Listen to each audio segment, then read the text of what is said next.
Magandang araw guys! Galing po tayo sa hospital, sa United Christian Hospital para magpa-blood test. So ngayon po tayo ay pauwi na. Pupunta na tayo ng bus stop. Andali ko lang guys, wala pang 10 minutes nakalabas na ako ng hospital. Dito po sa lugar na to, napakatagal po talaga mag-antay ng bus. At iisa lang kasi ang pwede kong sakyan, 95M, pauwi sa amin sa Mayotong Village.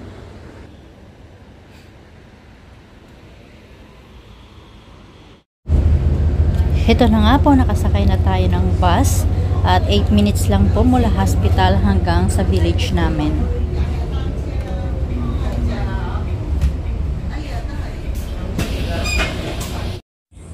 Ayan, naglalakad na ako pauwi guys. Mukhang bubuhos na ang malakas na ulan. Wag naman sana akong abutin.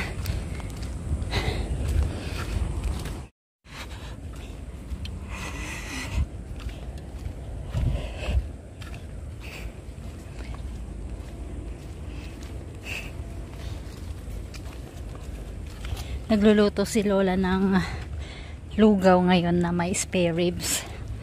Masarap ang kain ko nito guys.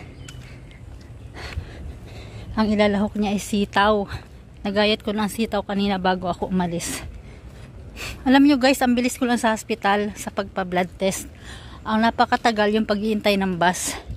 Biro mo, nung matapos ako ng blood test, chinek ko yung KMB ko, may 8 minutes dadaan yung bus. So dali-dali ako ng paglalakad. Pagdating ko ng 8 minutes yun na, naglakad na ako papunta ng bus stop, medyo malayo-layo din. 7 minutes naman, 7 minutes pa rin.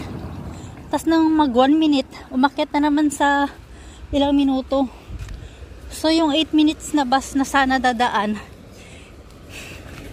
ay hindi na nakadaan. Siguro yun ay nasiraan. So nag-intay ako nung 30 minutes na kasunod. Ay grabe. Siguro nasa 45 minutes ako nag-iintay ng bus guys. Ay. Ganon dun sa may tapat ng hospital, yung 95M. Ang tagal mag-antay ng bus. Pero yung biyahe ko is 10 minutes, 8 minutes lang to. Pero mag-aantay ka ng bus ng mga 30 to 45 minutes bago ka makasakay. Yun, grabe. Siguro kumakain na yun si Amo at saka si Lola. Oh, ang aming mini garden. Guys, dito na uli ako sa hospital. Ayan, appointment ko sa doctor today. At kukuha ng mga gamot. So, ang init sa labas. Pagdating dito ay napakalamig. Doon ako magbabayad mismo sa clinic. At meron naman doon bayaran. Try kong bumayad sa machine.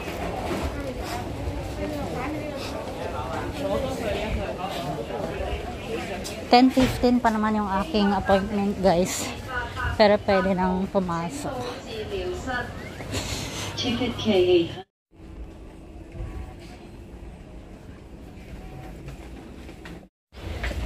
Hi guys, katatapos ko lang ng chemotherapy, pang 3 chemotherapy ko guys. At pupunta naman tayo sa Shurok para magbayad ng ating bill. Yan guys, nilabas ko yung biscuit ko kasi sobrang nakakagutom. Kakain ako mamaya ng biscuit after ko magbayad. Dali-dali na naman tayo guys ng pag-uwi. Mamaya ko isi-check ang bus kung anong oras ang daan.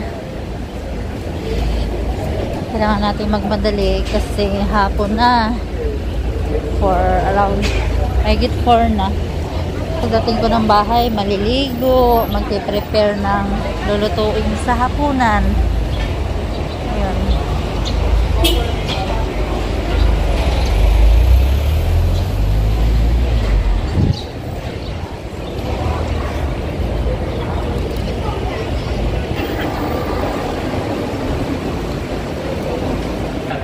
Thank you Lord. Nakatapos na ako ng patatlo kong chemotherapy sa 14th session. So may 11 pa tayo guys. sa September 29 ang ating blood test again. Hindi na ako binigyan ng appointment para sa doctor. Tatawagan na lang ako ng nurse nun kung tuloy yung chemo ko or hindi. Siguro dadaanan ko na lang yung appointment slip ko sa dito pag mag-araw na ng chemotherapy. Uy, karaming tao. Kailangan ko mismo dito sa Shore of magbayad kasi need ano to sa aking insurance, i-refund. Hindi ako pwede magbayad dun sa machine.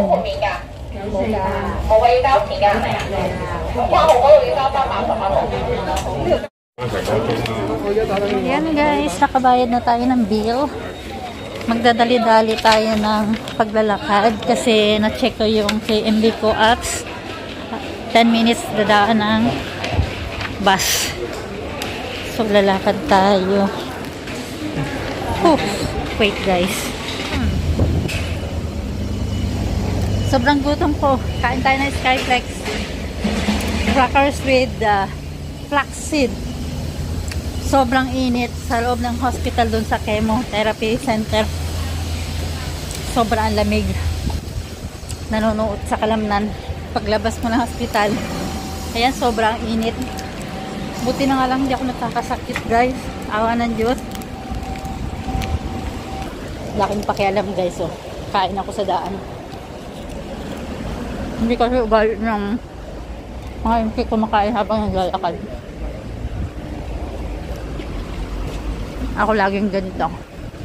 Wala naman ang pakialam sa kanila. Ito yung bagong hospital na ginagawa guys.